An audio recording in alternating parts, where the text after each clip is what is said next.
ना मिटी थी ना मिटी है ना मिटेगी उर्दू, चाहने वालों के होठों पे रहेगी उर्दू। ना मिटी थी ना मिटी है ना मिटेगी उर्दू, जिस तरह भी रहे इसको तो यहीं रहना है। हमको उर्दू के हरीफों से यही कहना है, अपनी तहजीब को संसार में रुसवा ना करो, यानी उर्दू को मिटाने का इरादा ना करो। अपनी पगड़ी को उछाला नहीं जाता लोगों, घर से बेटी को निकाला नहीं जाता लोगों। ना मिटी थी ना मिटी है ना मिटेगी उर्दू। एक इल्तिजा और करती हूँ कि हम अपने बच्चों को भी ज़्यादा से ज़्यादा कोशिश करें कि उर्दू पढ़ाएं, और हमारी ख़वातीन जब उर्दू पढ़ेंगी तो वो उनका मुआशरा, उनके बच्चे, वो भी ये कोशिश करेंगे कि हम अपने घर के हर बच्चे को उर्दू की तालीम ज़रूर देंगे। चाहे एक मौलवी रखें अगर स्कूलों में नहीं पढ़ा पा रहे हैं, लेकिन उर्दू की तालीम ज़रूर हासिल करें। कोलकाता के इस हिस्टोरिकल शहर में आप आई हुई हैं, क्या कहेंगी? पहले तो आप सभी की खिदमत में सलाम पेश करती हूँ और मैं बेपनाह शुक्रिया अदा करती हूँ बंगाल उर्दू अकेडमी के चेयरमैन और अरकान का, जिन्होंने मुझे हमेशा की तरह इस बार भी हुक्म दिया और मैं उस आज के इस खूबसूरत प्रोग्राम का हिस्सा बनने जा रही हूँ।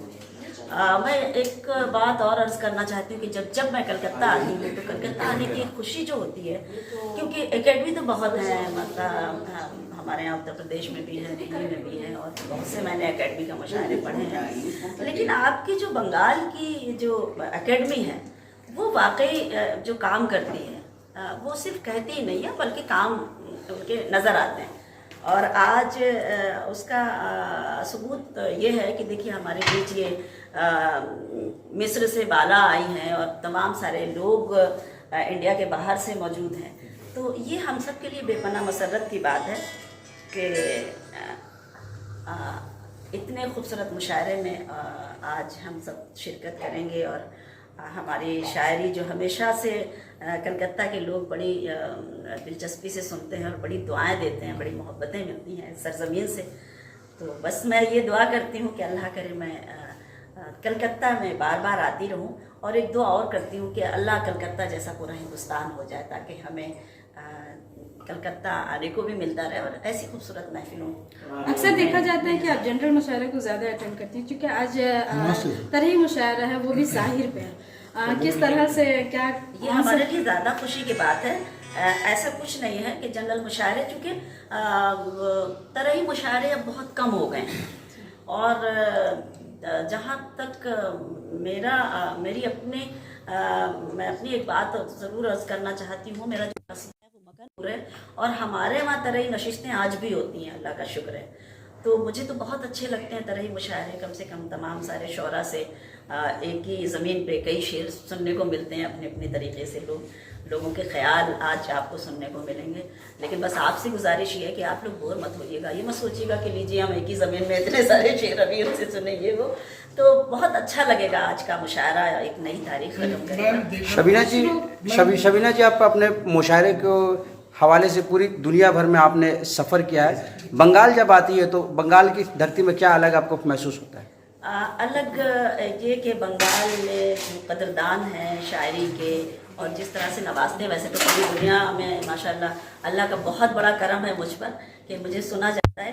बंगाल आने की अपनी एक अलग बंगाली जादू होता है, वो देखने को मिलता है, तो हमें उसकी खुशी होती है कि हम अपने उन लोगों के बीच में आए जिनकी बेहतरीन मुझे आज से नहीं तकरीबन मैं 25-30 साल से कलकत्ता की ज़मीन पर मेरी हाजिर हो रही है, और मैं दुआ करती हूँ कि ऐसे ही कलकत्ता वालों की हमें मोहब्बतें मिलती रहें, मुझ में भी ये हिम्मत बनी रहे ताकि ये हिम्मत मुझे कलकत्ता से मिले। अदब की दुनिया में देखा जाता है राहत इंदौरी साहब के साथ में आपने कई सारे मुशायरे पढ़े, क्या जिनको आप मिस करेंगी?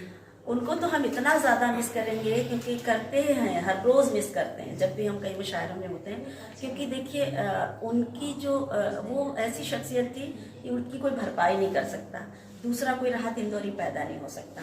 और मैं समझती हूँ कि राहत इंदौरी की शायरी मतलब राहत इंदौरी आज इस दुनिया में ज़रूर नहीं है, लेकिन उनके अशार, उनकी शायरी, उनकी गज़लें हमेशा ज़िंदा रहेंगी। और यही वजह है कि देखिए आज जब आप शबीना अदीब से इंटरव्यू ले रहे हैं तो राहत साहब का जिक्र कर रहे हैं, तो जाहिर सी बात है कि राहत साहब मैं समझती हूँ कभी मर नहीं सकते, क्योंकि उनकी यादें आप सबके दिलों में हमेशा जिंदा रहेंगी और आप उनकी यादों को जिंदा करते रहेंगे। जैसे कि आप देखिए हम बहुत बड़ी बड़ी कभी बातें तो करते हैं, लेकिन अमली जामा कम पहना पाते हैं। तो ये हम सब की जिम्मेदारी बनती है कि अगर हम किसी मुशायरे में जाएं तो थोड़ा सा एहतजाज हमें ये करना चाहिए। हम भी बहुत सी जगह देखते हैं, हमें बहुत तकलीफ होती है कि हम उर्दू का मुशायरा तो पढ़ते हैं और कभी कभी हमें उर्दू का एक लफ्ज़ भी बैनर पे नहीं मिलता लिखा हुआ, तो ये हमारे लिए बेपना अफसोस की बात होती है कि हम उर्दू की बात अगर उर्दू का मुशायरा कर रहे हैं तो हम सिर्फ महफिल मुशायरा भी हम उर्दू में नहीं लिख सकते। कभी कभी आज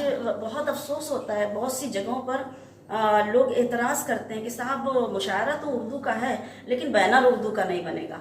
तो मैं समझती हूँ कि हम ऐसे मुशायरे को भी बाइकाट करते हैं जहाँ हमें उर्दू का बैनर ना मिले और हम उर्दू का मुशायरा पढ़ें। तो ये हम सब की जिम्मेदारी बनती है कि अगर कहीं कहीं हमें, क्योंकि हमारी जो उर्दू ज़बान है वो किसी एक मज़हब की ज़बान नहीं है, तमाम ज़बानों के जो अच्छे अच्छे लफ्ज़ से उनसे चुनकर जो अच्छे लफ्ज़ों को लाया गया है वो एक उर्दू ज़बान बनी है। तो उर्दू ज़बान इसीलिए इतनी खूबसूरत है, जो मोहब्बतों की ज़बान है उसको आप कैसे मिटा सकते हैं। तो आप बैनर में अगर कोई नाम नहीं दे रहा है, महफिल मुशायरा तक नहीं लिख रहा है, तो ये शबीना अदीब के लिए भी बहुत अफसोस की बात है। और मैं समझती हूँ शबीना अदीब को भी उस मुशायरे में नहीं जाना चाहिए जहाँ इस तरह की चीज़ें सामने आएँ कि उर्दू के नाम पे बातें तो बहुत बड़ी बड़ी हो जाए और हम उर्दू से ये भी ना कोशिश करें कि हम उर्दू लिख भी रहे हैं, हम उन्हें जो शेर लिखा है वो उर्दू में लिखा भी है कि नहीं लिखा है। ये बहुत सारी चीज़ें हैं, इसमें सिर्फ शबीना अदीब को ही तवज्जो देने की ज़रूरत नहीं है, बल्कि वो भी जिम्मेदारान इसके मतलब ज़िम्मेदार हैं इन सब चीज़ों के, जो बातें तो करते हैं लेकिन वो अमली जामा नहीं पहना पाते। तो मैं मतलब बड़े खुलूस के साथ उनसे ये इल्तिजा करती हूँ कि आइए हम सब अपनी ज़बान को अमली जामा पहनाएं और ये मोहब्बतों की जो ज़बान है, जिस तरह से इस महफिल का इनकाद मगरबी बंगाल में कलकत्ता में किया गया है, बहुत सी जगह उर्दू के मुशायरे होते हैं, ऐसे ही मुशायरे होते रहें, आप सब हमें ऐसे ही मिलते रहें। और मैं उर्दू के हवाले से आपने एक बात कही तो मैं मेरा एक गीत है जी, मैं चाहती हूँ कि उसके मैं एक बंद सुनाती हूँ जी। ना मिटी थी ना मिटी है ना मिटेगी उर्दू, चाहने वालों के होठों पे रहेगी उर्दू। ना मिटी थी ना मिटी है ना मिटेगी उर्दू, जिस तरह भी रहे इसको तो यहीं रहना है। हमको उर्दू के हरीफों से यही कहना है, अपनी तहजीब को संसार में रुसवा ना करो, यानी उर्दू को मिटाने का इरादा ना करो। अपनी पगड़ी को उछाला नहीं जाता लोगों, घर से बेटी को निकाला नहीं जाता लोगों। ना मिटी थी ना मिटी है ना मिटेगी उर्दू। एक इल्तिजा और करती हूँ कि हम अपने बच्चों को भी ज़्यादा से ज़्यादा कोशिश करें कि उर्दू पढ़ाएं, और हमारी ख़वातीन जब उर्दू पढ़ेंगी तो उनका मुआशरा, उनके बच्चे, वो भी ये कोशिश करेंगे कि हम अपने घर के हर बच्चे को उर्दू की तालीम ज़रूर देंगे। चाहे एक मौलवी रखें अगर स्कूलों में नहीं पढ़ा पा रहे हैं, लेकिन उर्दू की तालीम ज़रूर हासिल करें। अदब की दुनिया में देखा कहा यह जाता है कि खुद जो जब कही गई है ये बात, तो ये भी हकीकत है कि जो तरही मुशायरे होते हैं इसीलिए तरही मुशायरे किए जाते हैं ताकि अगर कुछ थोड़ा बहुत भी तुकबंदी करने वाले लोग हैं वो भी कोशिश करें, और जब वो कोशिश करेंगे तो फिर वो भी अच्छे शेर कहेंगे। और इसी तरह से जब तरही मुशायरे होंगे तो मैं समझती हूँ कि आज अगर बंगाल की सरजमीन पर ये तरही मुशायरा हो रहा है तो कल और एकेडमीज भी इस तरह के तरही मुशायरों को करना चाहिए उन लोगों को भी।